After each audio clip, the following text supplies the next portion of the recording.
This is Al Jazeera speaking with a representative from Federal Republic of Germany. Germany has been recently lauded for its efforts in the refugee crisis and accepting a lot of refugees. How can you explain or justify the recent changes in the policy? So the Euro-MRO bloc has taken a focus on health education and promotion to refugees, particularly women and children. Germany justifies this because of an influx of refugee applicants, and Germany is quite overwhelmed. Germany believes that with many refugees in camps waiting for their applications to be processed, that could lead to a quick spread of communicable diseases. So we do need to provide acute education to these refugees.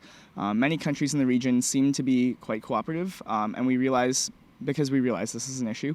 Some countries like Israel are able to financially contribute for health education and whatnot, but they're not willing to take on any more refugees. Others like Portugal have addressed that they just can't take on any more refugees financially. So Germany is looking forward to working with the other delegates and hoping to come up with a long-term solution to deal with this refugee crisis. Thank you. Were these issues not foreseen before, as Germany has been saying that they would accept 800,000? They were foreseen.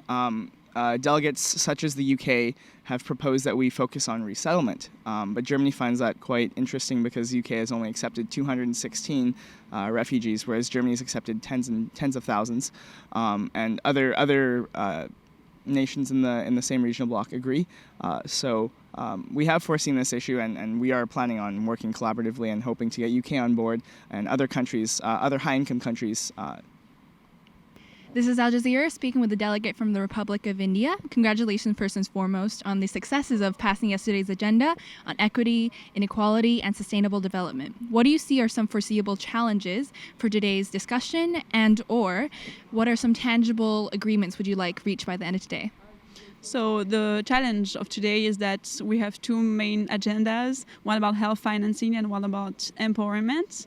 And India would like to stress empowerment as the main agenda. So we have to convince the other delegates that this is the main topic that should be discussed. And this is going in a good way. We think that India will be successful in doing so. Do you see any new partners potentially with your agenda? Yes, we have many allies, including Bangladesh, who is very invested in the topic of empowering individuals. New Zealand is also very investing in empowering ethnicity. Laos also, Malaysia, many countries have given us their help. Thank you so much for your time. Hello, this is Tom Byrne reporting for Fox News. I've got the delegate here from Uruguay with me. Would you like to just briefly outline what you'd like to pursue on the agenda here today? Well, the Eastern Republic of Uruguay is proposing to regulate big industry's influence in terms of agenda setting within countries. Uruguay has had a huge problem with Philip Morris and them suing our government over placing graphic images on cigarette packages. And so for us, it's a big concern when major multinational corporations like this can influence health agendas in our country. And so we want to place more regulations on that. And that looks different in each country in terms of what industry it is that's impacting health. But it could be Coca-Cola. So, for example, like big pharmaceutical companies? Yes. For example, Eli Lilly sued Canada over some drugs and Canada refusing to give patent for them because they were claiming that these drugs could do anything from treat psoriasis all the way to hot flashes and ADHD. But again, it's also, Coca-Cola and sugar-sweetened beverages, Nestle and the Amazon. So, there's a lot of industries working in different ways that are negatively impacting the health of citizens within the AMRO region. And how have you found the talk so far? Have you managed to pursue this agenda? Are there any other countries that you've aligned yourself with, or how's it going? Well, the talks have been interesting. Unfortunately, people are not too interested in regulating big industry at this point. The U.S. is particularly opposed, given that many of these industries come from the U.S. in the first place, and it's about money in the U.S., isn't it? So you're saying they might have a vested interest? certainly they do. And in fact, the US put Canada on a patent watchdog list because of the Eli Lilly case. But furthermore, the talks seem to be moving towards something that's a little bit less...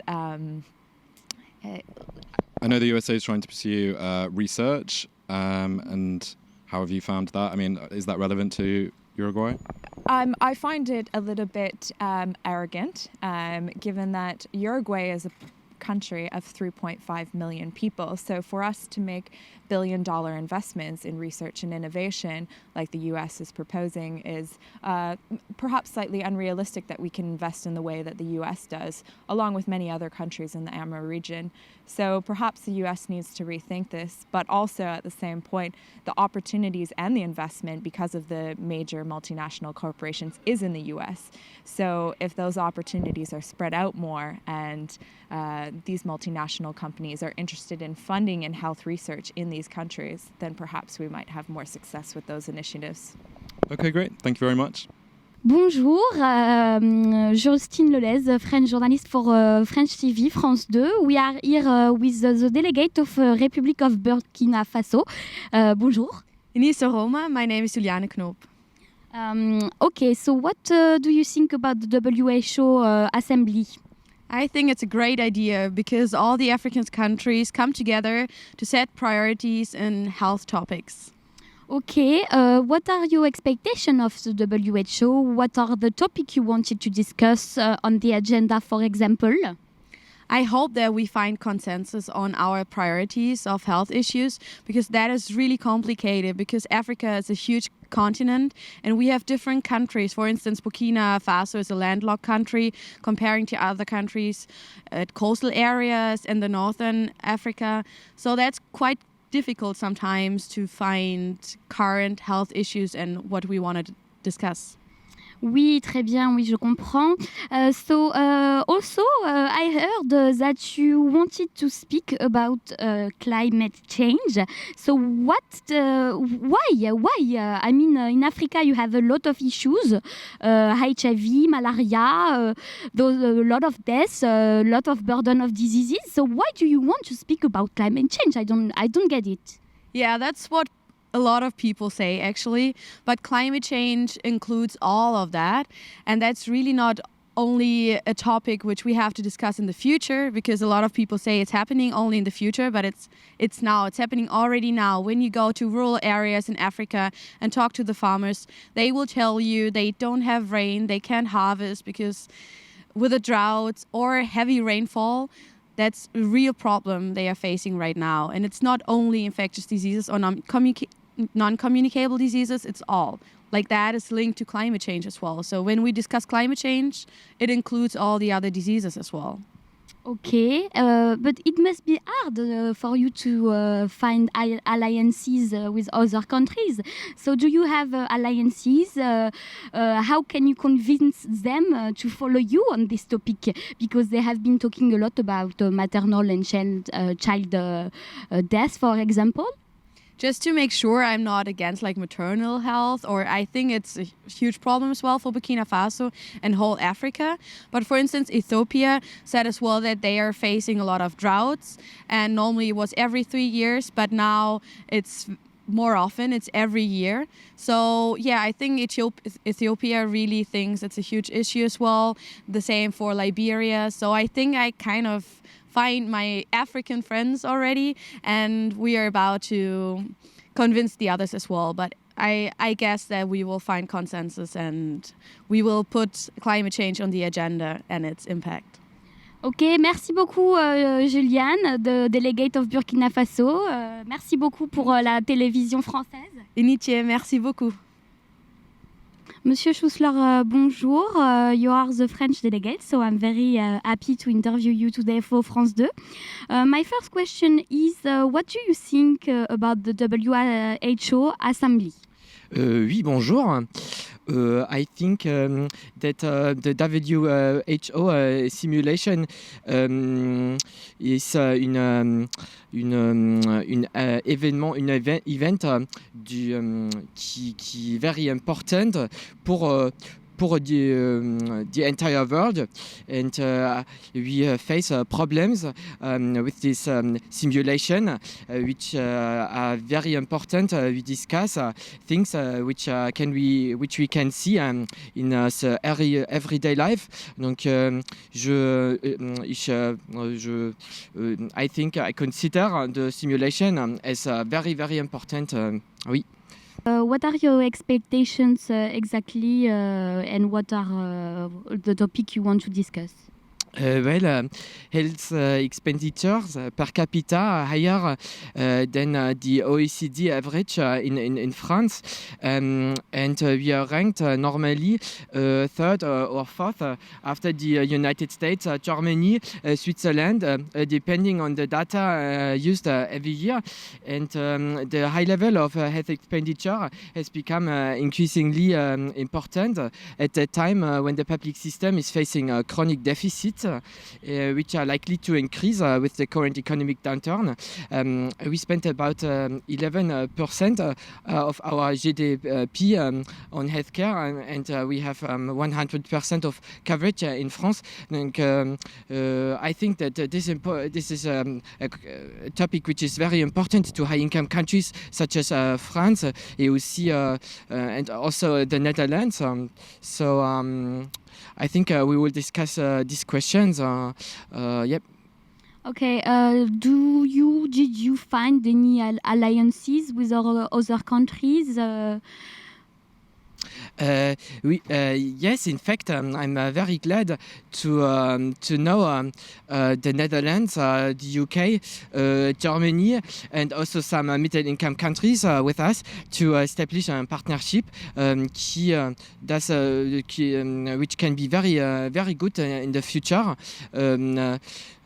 I consider that as a great chance. Okay, and on the agenda, one topic also is the migrant crisis that we are facing now in Europe. So, do you think health expenditures are more important than the migrant health? I think as the home country of rights and of human rights, La France cannot say that the migrant crisis is less important than other problems in our country. So we also consider this topic as very important, but we mustn't forget the other topics which are also important. As a consequence, we will try to cope with a lot of problems at the same time, and we are a strong country, and I think we can do both. Okay, I have a last question. Yesterday you spoke about tobacco. What do you think, because the Senate voted against while the Parliament voted for the law of the plain package? So what do you think about that topic? Ah, c'est scandaleux.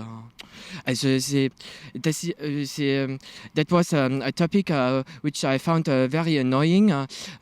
We are fighting against tobacco, which is very important for our country. About 1/3 of our population is smoking, and this is one of the most avoidable reasons for death in France, and so we have to fight against it. And I'm very disappointed that the Senate voted against this good law, and I hope that they will change their position in the future. And Okay, so we don't have time now, so sorry to interrupt. Merci beaucoup, Monsieur Dr Schussler.